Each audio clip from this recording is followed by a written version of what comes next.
Welcome to Conversations. I'm Suresh Kochatil. Micro, small and medium enterprises. They are heart of India's sectors of different sectors, manufacturing, information technology, pharma, you name it. These small sectors provide employment to thousands and millions of people. And that sector is usually neglected. But the Government of India makes sure that they don't neglect it. And they've been doing it in many, many different ways. For example, the institute where I'm seated right now, the National Institute for the Small, Micro and of course medium enterprises. They do a lot of good work. And that work is not known in the public domain. NIMSME, the National Institute of Micro, Small and Medium Enterprises. That institute is located in the Yusufgura area of the Hyderabad city and has been done some wonderful work over the last 62 years. What do they do? How do they do? And what is the road ahead? We will discuss all that and more with Dr. Glory Swarupa, Director General of NIMSME. Welcome to Conversation, ma'am. Namaskar. I'm Dr. Glory Swarupa, Director General, National Institute for MSME, Ministry of MSME, Government of India, Hyderabad. So let me start with the first and very, very basic question. 60 years ago, I think 63 years ago, 64 years ago, this institute was set up. And at that point in time, micro, small and medium enterprises were unheard of. There were of course small ancillary units there and here, but those are early days of the Indian industry. How did NIMSME evolve from there, this institute evolved from those days? Yeah, Mr. Suresh, it is a very, very relevant question when we are completing 62 great years of services to the nation and also for MSME sector. Very rightly, in 1960, this MSMEs were called as small scale industries, SSI, and we had a department like SISI. Oh, I remember that. Yes. Small Industries Service Institutes, SISI it was called. Then it was felt that the capacity of these officials to be built time to time at all cadres, be it senior manager at industry, at official level and at the field level. So they want to build the capacity. That's how a lot of deliberations held, and during the third plan period, so they have sat and they discussed, it was presented, it was approved, and 1960 this institution was started as a CET, a Central Industrial Extension Training in Delhi. Okay. Then 1962 they realized that if it is in Delhi, all state officers, maybe those days, you know, the transportation, logistics and other things was a bit difficult. Then it was shifted to Hyderabad. It was a very, very apt decision, I believe, because now it is centrally located, connectivity is good, climate, all other things, you know, it's most preferred destination, Hyderabad.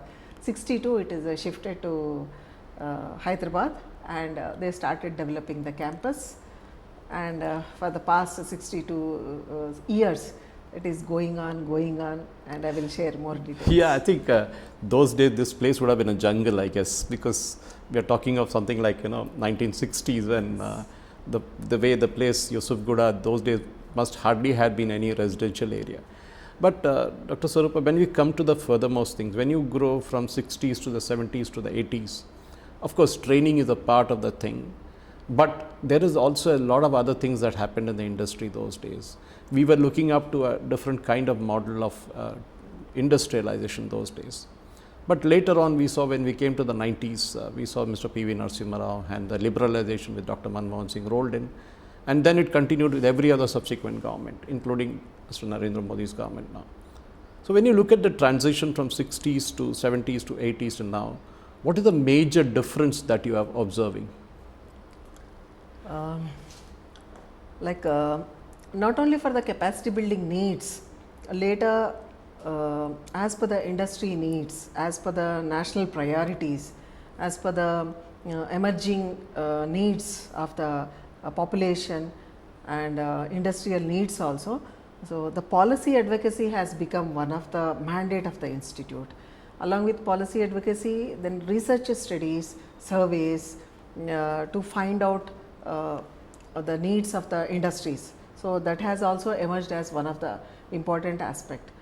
And by the end of 60s, we could make good advances related to industrial growth and also the capacity building modules, standardization of some good practices related to some sectors, we have already done. That is how the first international program was conducted in this institute during 1967. Oh. Yeah, close to 30 delegates from developing nations, Africa and Asia. They came to this institute with the support of Ministry of External Affairs, Government of India, under multilateral cooperation, Okay. goodwill exchange. They have come and the training programs started, and during those days we never had this smart classrooms. Okay, yeah, true. With all AV aids and all, we never had. It was only some barracks and sheds we had. Still these programs went on.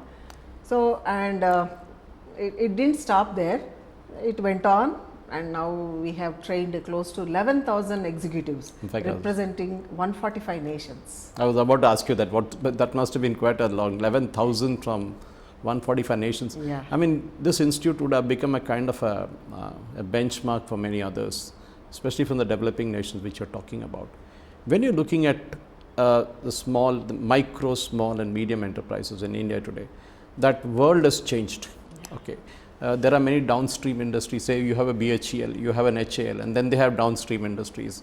Even in Hyderabad, areas like Firozgura and Balnagar, where close to where this institute is sitting, they require a different kind of training.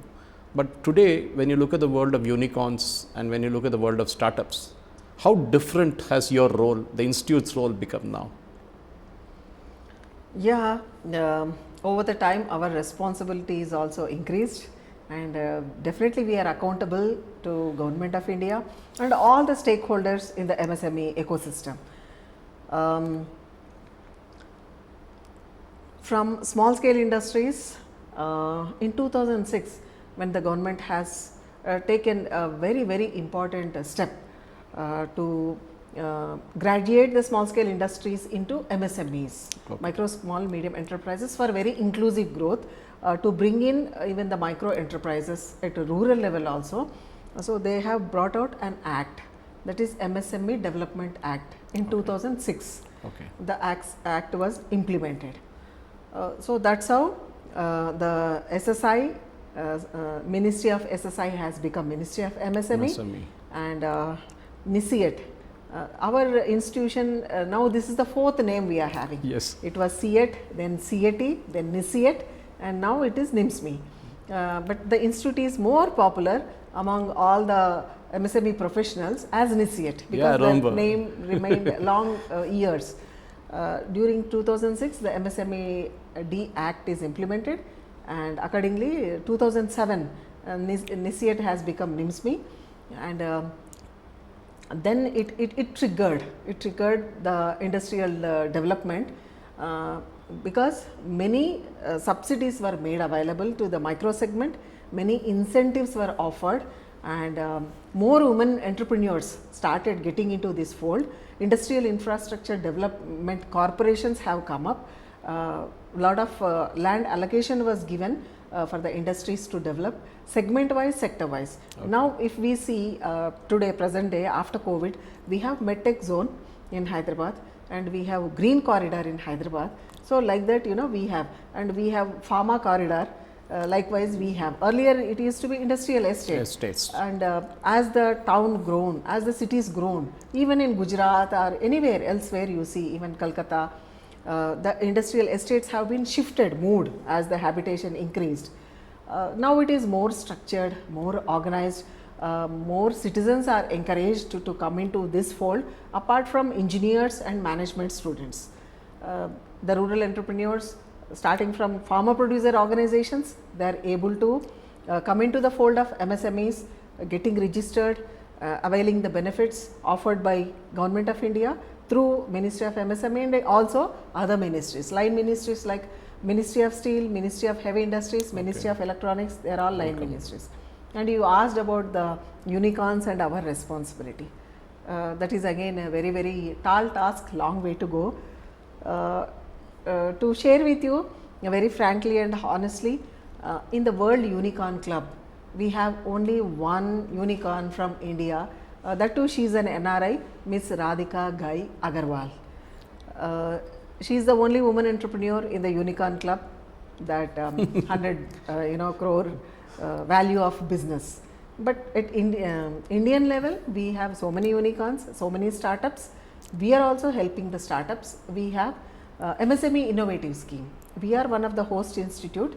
We are helping the innovative ideas to get the grant to develop their prototype, to make it as an business entity, to make it as an enterprising activity, to carry out with their MSME profession. We are very much part of this mission in line with Government of India. So as you evolve, as you keep changing, there are also this requirements for the faculty to teach these things, isn't it? Some of them come from the industry, some of them come from a theoretical background after doing a PhD in the relevant subjects. But do you have a kind of mix and match faculty coming from the industry as well as your own internal faculty here to train these people who are coming? We do strongly believe learning and teaching, or teaching by learning, and equipping the faculty skills with the needs of different segment of participating officials. For example, already I told about international executive programs to cater to their needs in Africa, either it is Ghana, Zambia, Zimbabwe or Afghanistan, a group of women entrepreneurs. To cater to their need, we customize our training module, our training curriculum. We equip our faculty with this information, and to cater to again Indian needs, like for ICR scientists, Indian Council of Agriculture Research scientists, when they visit, we orient them to more towards agribusiness entrepreneurship. And when bankers, a team of bankers, they are undergoing an orientation program on MSME, so we tune them towards more popular schemes, so that they are aware of the schemes and what is the total budget and target and timeline, when that budget should be consumed and what are the timelines and how many industries are to be established under that, and by and large how many beneficiaries it should be offered. Likewise, we customize the programs, and apart from these officials, we are largely organizing the programs for cadre officers, be it Indian Engineering Service, be it Indian Economic Service. Now we have two new cadres with Government of India. One is Indian Enterprise Development Service, the other one is Indian Skill Development Service. So we also do career progression programs for these officers. So what is their new role after 2020, when we are talking about Viksit Bharat? So we orient them, we try to impart that knowledge and skills, and also the targets of Government of India to align with the global achievements, whatever we are planning as a nation. So according to their needs, we cater. Indian Economic Service officers, we give them more on financial aspects of MSMEs and economic policies of Ministry of MSME and Government of India. So we are very much conscious about the sectors, about the cadre, about the segment of officers based on their geography and the stakeholders whom they are going to serve further. That's how we customize our programs. So your hands must be full, literally full with different training programs. But when you look at all these sectors, because now especially we are seeing from the last 10 to 15 years, there is a lot of emphasis on MSME sector now. The government also post-COVID made it a rule that the payments to the MSMEs by the principals, that is the bigger industries, had to be done in a specific time frame. They even put in those rules and regulations. More importantly is also the fact that there are not too many players in each sector, because what we see is a herd mentality. One sector succeeds, everybody jumps into it. We had floriculture, everybody jumped, and that industry simply withered away. Same thing happened with granite. When you look at the business prospects in India, obviously there's a lot of research that your faculty and others must be doing. How do you envision a scene, say 10 years from now? It's very difficult to predict, 5 years also. But when you look at you're gazing at a diamond, or you're gazing at something and saying, okay, fine, what do we do ahead? Is that institute equipped to train people for futuristic technology? We are talking of AI, machine learning and all that. How do you take care of that? As an institution, as a ministry, we have short-term goals and long-term goals. And now Honorable Prime Minister has given a call to reach our 100 years of freedom celebration. Correct. That is 2047. So we are marching towards Amrit Kal. We are in the Amrit Kal marching towards Viksit Bharat to become a developed nation. As an institution, we do have some certain goals. One is doubling of women entrepreneurs. Okay. Because when you look at the population of India, precisely 49%, around 49% is women population. Correct. But in the MSME sector, when you see the statistics, the industries, MSMEs units owned by women is only around 13%. And overall their participation in this segment is around 18%. So there is a lot of potential because we have already witnessed the progress made by the SHG women. And we have also have the case studies with industry associations where women are into very good businesses and where they are into exports also. Somewhere into clusters, somewhere individual, somewhere into associations. But there is a lot of potential because these days women have, majority of the women, they possess basic education, they are capable. That kind of tools and techniques and methodology and platform is already prevailing in India. That's why we are giving more thrust on women to double the number of women entrepreneurs. So that is our one of the goal. And the second one is skill mission. So we are very much part of this skill mission. Since 15 years, the institution is regularly organizing skill development programs for women, for youth, and for technology oriented, and this IT enabled skills trade also we are conducting. And as institution, we don't have specific goal, but we want to be very much part of this skill mission because you are aware the population of youth in India is 54%. Whatever the age range you take, so it is 54%. But when we look at the educated youth, close to 80% are unemployed. As such, 90% youth are unemployed, but educated youth percentage, if we take 60 to 80% are unemployed. If we equip them with the skills needed for the industry, because industry lacks skilled workforce. Correct. Not only for Indian industries, we can also supply to the world.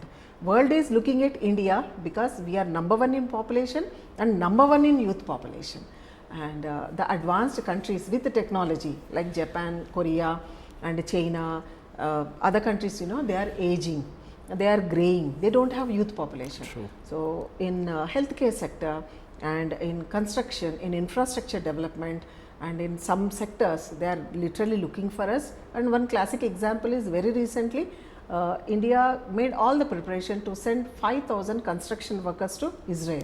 I remember that entire country knows. So the day is not too far when Indian skilled workforce in all the sectors going across the globe and helping them in completing their task, wherein we also get good livelihood and back home good income for the families to take care of their personal and health and home needs. In fact, one of the ironies is that today you will get software engineers if you just put out an ad today, but to get a plumber or an electrician to come and do your work, it's extremely tough, which is why I always keep saying that I have heard many people say this also, that we need ITIs along with IITs, because that's a huge workforce that we can produce from the ITIs. The ITIs are also changing. I saw the Telangana government talking about refurbishing the ITIs with new technologies. But today when you look at Atmanirbhar Bharat, and of course you talked about the skilling part of it, which is also happening with the Pradhan Mantri, the skill development program that is happening there, Kaushal Yojana. But when you look at a nation that is growing rapidly, I mean, we are going to be the third largest economy soon, but how is that an institute like yours looks at Atmanirbhar, and for example, there is one program that was approved, floated and approved, which is the Export Acceleration and Experience Center. You call it EC. What does actually this center do? How does it take Atmanirbhar to the next level that India starts exporting? Today, India exports a lot of arms abroad, which we never used to do. Yeah. We used to export software, but that is services. But as a manufacturing, we were always lagging behind China. But now we are catching up. So how does this institute, NIMSME, take up that and do the export acceleration and experience center? How is it? Can you just elaborate on that? Yeah, sure. Because you just mentioned about ITIs, I want to share our Sure. contribution for Telangana ITIs. With the ministry, we have several good schemes. One scheme is Aspire. Under that scheme, we have the provision to establish livelihood business incubator. So we help the government of Telangana to have this livelihood business incubator in 6 selected ITIs, Vanaparthi, Nizamabad, Karimnagar, then Hyderabad, then Warangal, like that 6 ITIs were selected. We have helped them in preparing the proposal to submit to our ministry. They got 1 crore grant to establish this livelihood business incubator in their ITI. Again, we help them to set up that center of excellence, whatever the trade they have selected. Somewhere they have selected IT, somewhere it is food processing, somewhere on textiles, fashion designing and fashion making, that's how. So we help them to set up in getting good machinery and installation, calling for the tenders, installation, trial runs, everything we have done. So 6 crores grant they have received, and that we wish to scale up across not only Telangana but across the country. Though it's a national institution, but geographically located in Telangana, so personally I take more responsibility for Telangana. And coming to the Atmanirbhar, as the call given by the PMO, so we are very much in line with that. We have organized national conference last year itself on self-reliant India. So it's the message is very clear. We have to reduce the imports and we have to increase the exports, acceleration of exports. And through that conference, we got a lot of insights and inputs. We do have open land available with NIMSME. Government of India, they have invested and they have purchased 64 years ago. Some efforts were made to protect it and to develop it. It didn't happen, but ministry also responded very positively to our request. If we could able to protect now 32 acres of land by constructing a very good compound wall, Honorable Union Minister considered to come and visit and inaugurate that.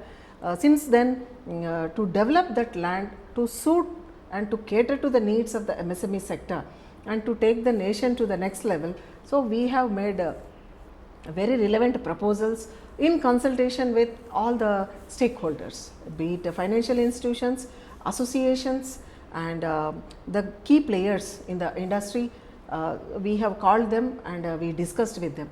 So they have expressed the need for an exports. That was in line with again the ministry thoughts, MSME ministry thoughts, because we don't have that kind of center for ministry.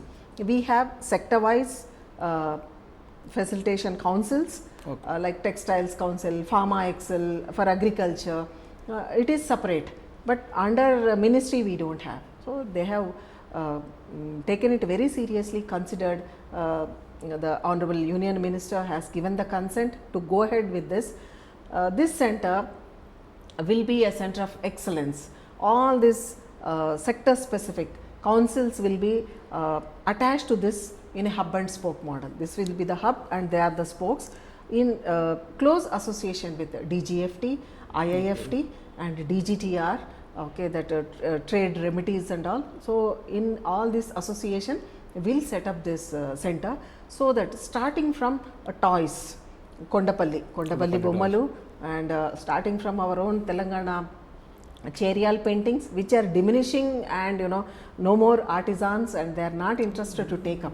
They will get, I think, a good platform to showcase at this center to do good market in the domestically within India and to link them to global markets. So starting from that to the fine aluminum products which is being made by Sagar Asia Private Limited, they have made a promise that they will have a wall for them for demonstration and also for exports. Like that, we got a lot of positive response from various sectors, individuals and associations. So it will emerge as center of excellence for the most promising sectors, starting from aluminium, and then food processing, then textiles, and to some extent in defense equipments also. For that self-reliant India conference, Dr. Satish Reddy Garu, the chairman of DRDO, past chairman and now advisor to Raksha Mantri, was here. Now we are we minimize the imports in defense sector, and as rightly told by you, we are exporting. So those small components, the precision tools required for this, it will become an hub.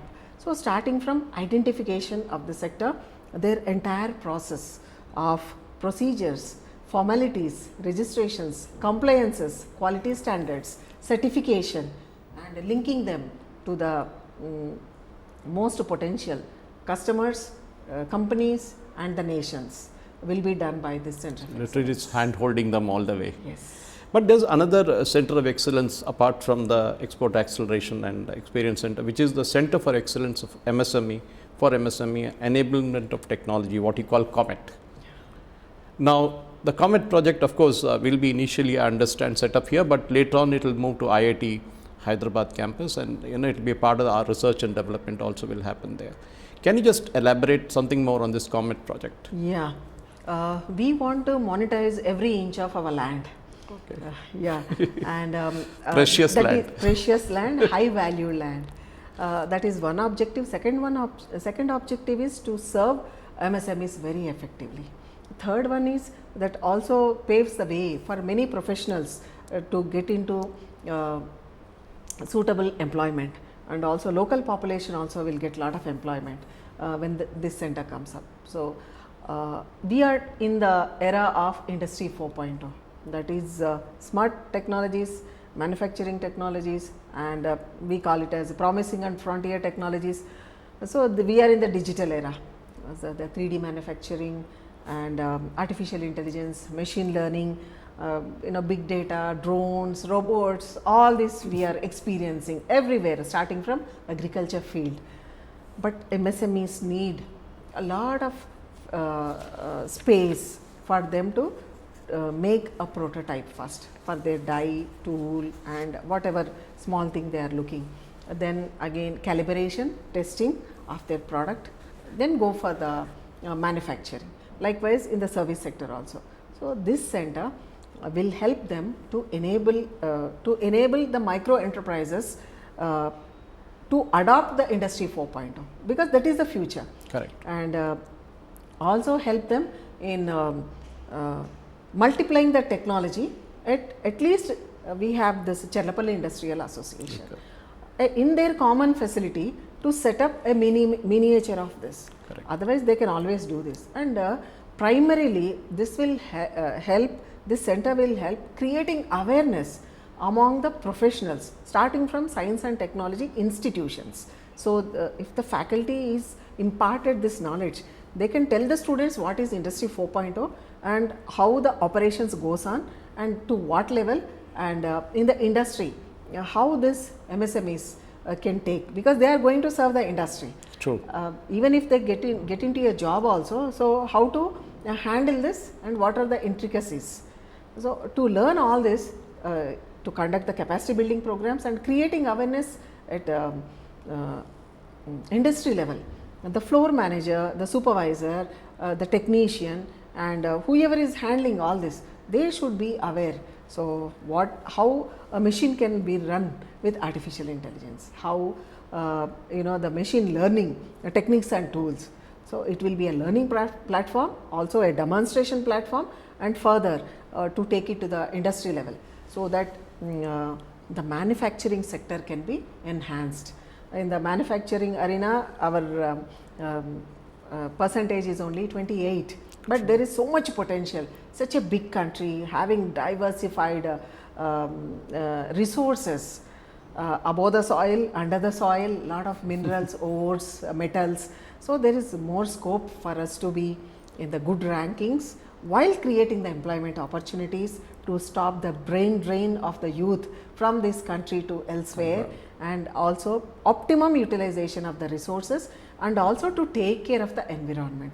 These technologies primarily also take care of the energy efficiency. Whatever we are using with conventional power, to maximum extent we can cut down these emissions. Make it green. Make it green. So whatever the emissions through conventional manufacturing we are doing, that can be minimized. So these are the objectives, and we are so excited about this, and I am happy to share that this project is in the 100 days target of the present government. Oh, I see. And Okay. in fast track mode this will happen, and I am very hopeful and looking forward for entire ministry team to come and launch this project in NIMSME's campus. That will not only help Telangana industries largely, but in general for the country to come and take the benefit. And this is from Government of India, Ministry of MSME, and NIMSME is going to play a crucial role in this. Wonderful. IIT Hyderabad also, the Indian Institute of Technology Hyderabad's role Let also. me share with you, IITs are the premier institutions, and they will be part of this project as knowledge partners in establishing, because they also have this lab, and they have, more importantly, the team, professional team.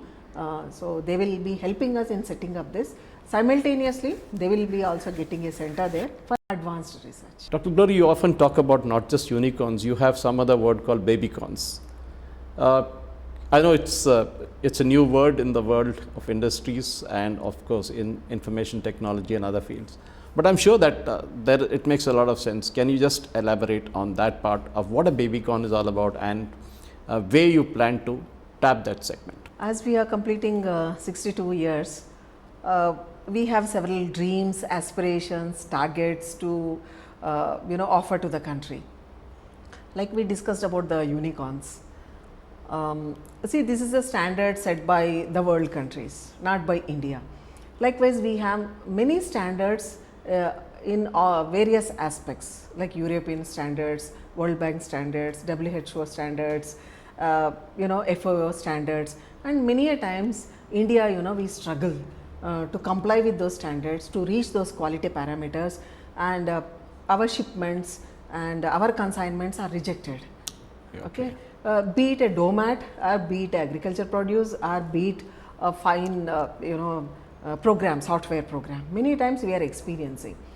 So our idea, and personally my urge is that 54% of youth, and we are trying to identified, already listed some unicorns, but in the true sense, okay, to encourage them we are doing that, but in the true sense it is not unicorn in the World Club, and our ranking is not so encouraging. So our urge is that why don't we develop babycons? Babycons with a value of 10 lakhs. It may look very funny, but if all the policy makers and the decision makers, if they take it very seriously and work towards this, we can dictate the world and tell that, see, this is the value of babycons, you can comply, and we have produced 1 lakh babycons. I think in 1 year time it is possible. The simplest scheme from Government of India, Mudra Yojana, under that we have Shishu, Kishore, Tarun. Tarun is 10 lakhs, 10 lakhs. up to 10 lakhs. So offer 10 lakhs, so many startups and youngsters, they are so much motivated, they have innovative ideas, they wanted to do something. But even getting 10 lakhs from bank or any financial institution is a challenge for them. If that is facilitated with their ideas, I think we can bring out these babycons and show to the world. Now as a nation, see, third position in economy, and many areas like landing on the south pole of the moon, we have shown to the world that we are emerging as a powerful nation. Then why can't we put a standard to the world and show that, yes, these are our babycons, this many, and our value is increased, our economy is increased, and employment is created. Okay. So now as we close this conversation, the road ahead. Okay, you talked of 2047 being the target, and we are at 2024 right now. How do you see, where do you see with this present two big projects that you have in hand, otherwise too, as a general pool of trainees across the country, are you planning to set up some more centers in different parts of the country? Because say somebody from Shillong to reach Hyderabad, it's a big task. I mean, we have seen institutes in Hyderabad setting up institutes in Shillong and also in other parts of the country. So is there micro centers, anything on that lines being planned as we move to the next 10 years?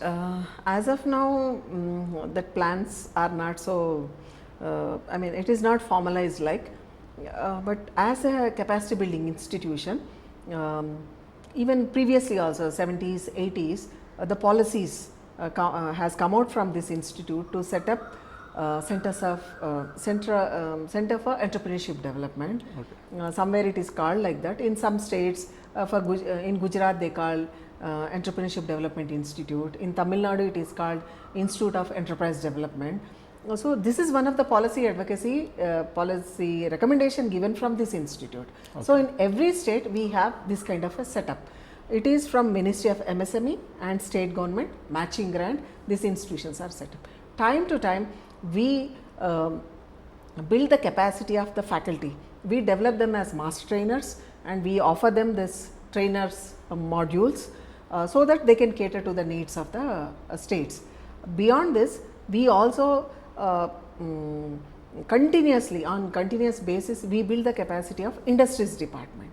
Our when newly recruited officers batch is there, we conduct induction for them.